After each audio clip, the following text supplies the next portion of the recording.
I think we're in a customer and a constituent-focused and community-focused aspect of the project right now, where we're going out to the community, we're re-engaging, seeing what could be some common ground.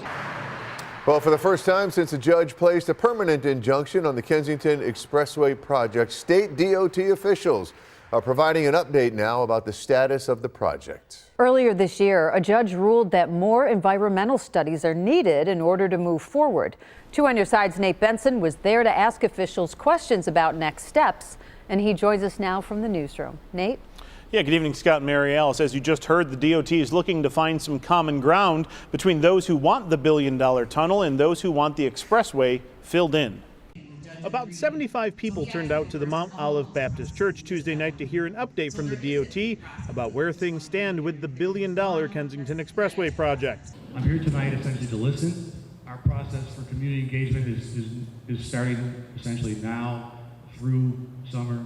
Former Lovejoy Common Council member Rich Fontana is a special assistant at the DOT and oftentimes handles a lot of these types of community meetings. This meeting is unique because it's the first one the DOT has attended since a judge ruled that an environmental impact statement must be conducted if the state wants to move forward with the Kensington Expressway project. So, is DOT going to conduct the EIS to move forward with this project? Well, any project that goes on in this neighborhood, in this area, in the city of Buffalo, will have an EIS, so that's part of the process. Well, that was certainly definitive. Fontana clarified, saying that the department is re-engaging, seeing what could be some common ground, so what goes into the EIS could come out with a project that could be done. Regarding that common ground, the meeting was organized by the Restore Our Community Coalition, a grassroots organization that has been credited with convincing New York State to do something with the expressway for the benefit of the neighborhoods that surround it. They support the billion-dollar cap and tunnel. But the reason why the Kensington is not moving forward for now is because of a lawsuit brought forth by the East Side Parkways Coalition. They're advocating for the expressway to be filled in and Humboldt Parkway restored. Dozens of their members were in attendance, and the two groups seem to be miles away from common ground. Well, I'll say I'm not really looking for a middle ground. I'll say what East Side Parkways has been proposing is not viable or feasible, and it's not really for the benefit or the welfare of our community.